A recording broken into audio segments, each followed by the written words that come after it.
बच्चों, welcome to my channel Verma study 2020 book लाना।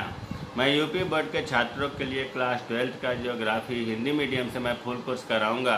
यदि आप फुल कोर्स करना चाहते हैं तो मेरे चैनल को सब्सक्राइब कीजिए और बेल आइकन को प्रेस करना ना भूलें, ताकि जो भी मैं वीडियो अपलोड करूं उसका नोटिफिकेशन आपको सबसे पहले मिल सके। मानव भूगोल के मूल सिद्धांत में चैप्टर 10 चल रहा है, मानव बस्ती, जिसे हम मानव अधिवास भी कहते हैं। कार्य के आधार पर मानव बस्ती दो प्रकार के होते हैं, ग्रामीण बस्ती, नगरीय बस्ती। पिछले वीडियो में मैंने ग्रामीण बस्ती के बारे में बहुत अच्छे ढंग से पढ़ाया कि ग्रामीण बस्तियों की विशेषताएं क्या है, ग्रामीण बस्तियों के प्रतिरूप क्या है, ग्रामीण बस्तियों की समस्याएं क्या है, ग्रामीण बस्तियों को प्रभावित करने वाले कारक कौन कौन से हैं। अगर आप नहीं उसे देखे हैं तो आई बटन पर क्लिक करके उस वीडियो को देख लें, ताकि ये पाठ बहुत बढ़िया से आसानी से तैयार हो जाए। आज हम लोग पढ़ेंगे नगरीय। कार्य के आधार पर पहले भी बताया गया है कि बस्तियां दो प्रकार की होती हैं, ग्रामीण बस्ती या अधिवास, नगरीय बस्ती या अधिवास। अब इसमें हम पढ़ेंगे नगरीय बस्ती। तो सबसे पहले नगरीय बस्ती या नगरीय अधिवास की विशेषताएं क्या है। प्यारे बच्चों, जिस प्रकार से अपने गांव को ध्यान दे करके आते जाते गांव पर नज़र डाल करके आपने ग्रामीण बस्ती की विशेषताएं तैयार किया था, उसी तरह से नगरीय बस्ती की विशेषताएं के लिए इन पॉइंटों का आपको रटने की जरूरत नहीं है। आप किसी नगर को जहां घूमे हैं, जहां आए गए हैं, वहां की स्थिति को कल्पना करते हुए आप इन पॉइंटों को ध्यान में बैठा लें तो तैयार हो जाएगा। जैसे नगरीय बस्ती की क्या विशेषता है। पहली विशेषता तो यह है कि नगरीय बस्तियाँ सदा सघन बसी होती हैं। किसके अपेक्षा? गाँव की अपेक्षा। यहाँ जो बस्ती मकान जो हैं वो बहुत पास पास होते हैं, घने होते हैं, जिसे हम कहते हैं कि सघन होती हैं। दूसरा है नगरीय बस्ती में लोगों का व्यवसाय क्या होता है, उद्योग करना, व्यापार करना, वाणिज्य एवं परिवहन व्यवसायों का संचालन होता है। जबकि ग्रामीण बस्ती में कृषि और पशुपालन था। नगरीय बस्ती में ध्यान दो, उद्योग और व्यापार मुख्य होता है, इनका जीविका उपार्जन करने के लिए मुख्य कार्य। तीसरा है यहाँ बाजार तथा क्रय विक्रय केंद्र होते हैं। नगरीय बस्ती में मार्केट होता है, मंडियाँ होती हैं, अर्थात खरीदने बेचने का जगह भी होता है। चौथा है जनसंख्या अधिक होती है। नगर में जनसंख्या ज़्यादा होती है गांव की अपेक्षा। पांचवा प्रशासनिक सेवाओं के लिए छोटा या बड़ा प्रशासनिक कार्यालय होता है, ऑफिस भी होते हैं। जबकि गांव में ऑफिस नहीं होता है, छोटा या बड़ा जो है ऑफिस भी होता है, प्रशासनिक कार्यालय भी होता है। छठा है श्रम विभाजन तथा सामाजिक विषमता अधिक पाई जाती है। शहर में अर्थात नगरीय बस्ती में जो श्रम विभाजन है, अर्थात मजदूर से लेकर के IAS अधिकारी तक के लोग होते हैं, सामाजिक विषमता, आपस में काफ़ी विषमता अधिक पाई जाती है। सातवां है अनेक सुविधाएं उपलब्ध होती हैं जो गांव में नहीं होती है। जैसे स्कूल मिल जाएंगे, कॉलेज मिल जाएंगे, डाकघर, बैंक, जल निगम या जलापूर्ति, न्यायालय, अस्पताल, बस सेवा, मनोरंजन केंद्र, सड़कें, यातायात सुविधाएं, ये सब नगरीय बस्तियों में उपलब्ध होता है। तो अब आप ये गांव नगर का ध्यान देंगे तो ये 7-8 पॉइंट जो है विशेषताएं आसानी से याद हो जाता है। अब जो है महत्वपूर्ण नगरीय बस्तियों के प्रकार, या ऐसे कहें नगरीय बस्तियों का वर्गीकरण या नगरीय बस्तियों का आकार। तो पहला है नगर। देखिए 5, पहले तो मैं थिंक बता दूं कि नगरीय बस्ती जो है 5 प्रकार के वर्गीकरण किए गए हैं, 5 होते हैं।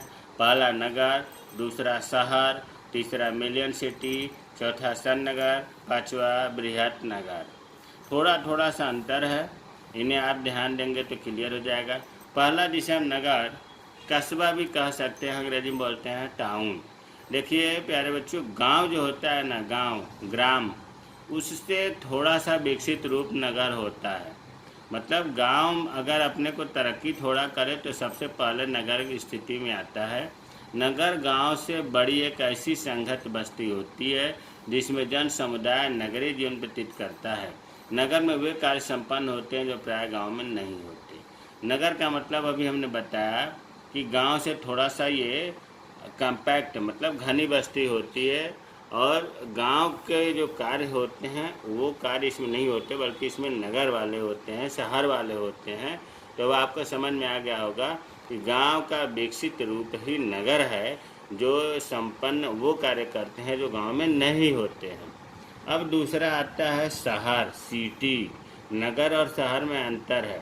नगर जब डेवलप करते हैं तो वो शहर बनते हैं। देखिए, इसको पढ़ेंगे तो समझ में आ जाएगा।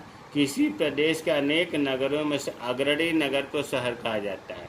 किसी प्रदेश में ढेर सारे नगर हैं और उसमें कोई ऐसा नगर है जो काफ़ी तरक्की कर रहा है, अन्य नगरों से ज़्यादा आगे बढ़ रहा है, तो उसे हम क्या कहेंगे? उसे कहेंगे शहर। स्पष्ट है कि कोई भी नगर तभी शहर का दर्जा प्राप्त करता है जब वह स्थानीय और प्रादेशिक स्तर पर अपने प्रतिस्पर्धी अनेक नगरों को पछाड़ देता है। भाई, शहर का दर्जा तभी मिलेगा जब वो अपने आसपास जितने भी नगर हैं उनको वो पछाड़ करके विकसित हो जाए, उनसे आगे सुख सुविधाओं में आगे बढ़ जाए, उसे हम शहर कहेंगे। शहर में न केवल नगरों से आकार और जनसंख्या में बड़े होते हैं, बल्कि उनके आर्थिक कार्य भी अधिक और जटिल होते हैं। शहर की एक और विशेषता है कि नगर की अपेक्षा इनमें जनसंख्या ज़्यादा होती है और नगर का जो आकार है, क्षेत्रफल है, वो ज़्यादा होगा और यहाँ पर जो कार्य किए जाते हैं शहर में उस नगर से अलग होते हैं और कठिन जटिल होते हैं शहर में। तो नगर, गांव से नगर बना, नगर से शहर बना। अब तीसरा होता है मिलियन सिटी। नाम से ही लग रहा है मिलियन। मिलियन का मतलब हुआ कि वे शहर, विश्व में कोई भी ऐसा शहर है जो 10 लाख, कम से कम 10 लाख से अधिक जनसंख्या वाले शहरों को कहते हैं मिलियन सिटी। 10 लाख की जनसंख्या वाले या 10 लाख से अधिक जनसंख्या वाले जो सिटी हैं उन्हें कहा जाता है मिलियन सिटी। जैसे भारत में कौन कौन से हैं? ढेर सारे हैं। मुंबई है, दिल्ली है, चेन्नई है, ये जो है मिलियन सिटी। तो मिलियन सिटी का नाम लेते ही आप ये दिमाग में बात आ जानी चाहिए कि यहाँ की आबादी 10 लाख से अधिक की है। उसके बाद इससे भी बड़ा जो होता है सन नगर। सन नगर क्या होता है? सन नगर, पहले तो देखिए इसे पढ़ लेते हैं। सन नगर शब्द का सर्वप्रथम प्रयोग पैट्रिक गिडीज ने 1915 में किया था। पूछा जाता है कि नंबर में, पैट्रिक गिडीज ने 1915 में सन नगर का नाम दिया था। सन नगर क्या है? ये विशाल नगरीय क्षेत्र होता है।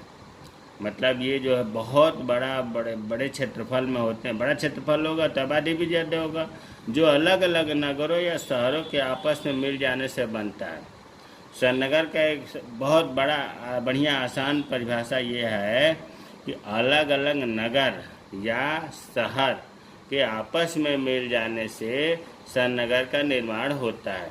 जैसे मैनचेस्टर है, लंदन है, शिकागो है, टोक्यो है, मुंबई है, ये सब सन नगर के उदाहरण हैं।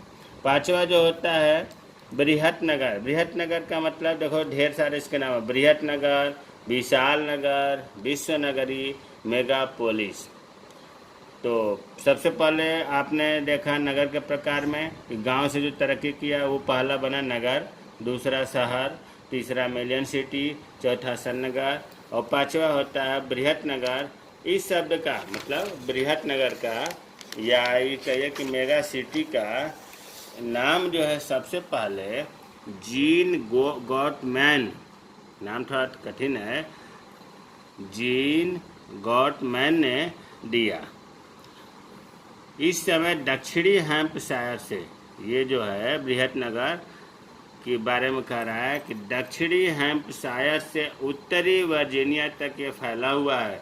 यह एक बड़ा महासागरीय प्रदेश है जिसमें सन नगरों का समूह, कई सन नगर इसमें समाहित हैं और जनसंख्या का सतत विस्तार पाया जाता है। न्यूयॉर्क, अमेरिका का न्यूयॉर्क जो है 1.25 करोड़ जनसंख्या होने पर पहला विश्व नगरी, पहला बृहत नगर इसे कहा गया। मतलब पहला बृहत नगरी, विश्व नगरी होने का श्रेय जो है न्यूयॉर्क को है। 1.25 करोड़ जनसंख्या होने पर इसे मिला था उपाधि। तो प्यारे बच्चों, कार्य के आधार पर जो मानव अधिवास बताया गया, ग्रामीण अधिवास, नगरीय अधिवास, आज हम लोग पढ़े नगरीय अधिवास किसे कहते हैं, नगरीय अधिवास की विशेषताएं क्या है, नगरीय अधिवास के प्रकार कौन कौन से हैं। हमें उम्मीद है कि वीडियो आप लोगों को समझ में आया होगा। जय हिंद, जय भारत।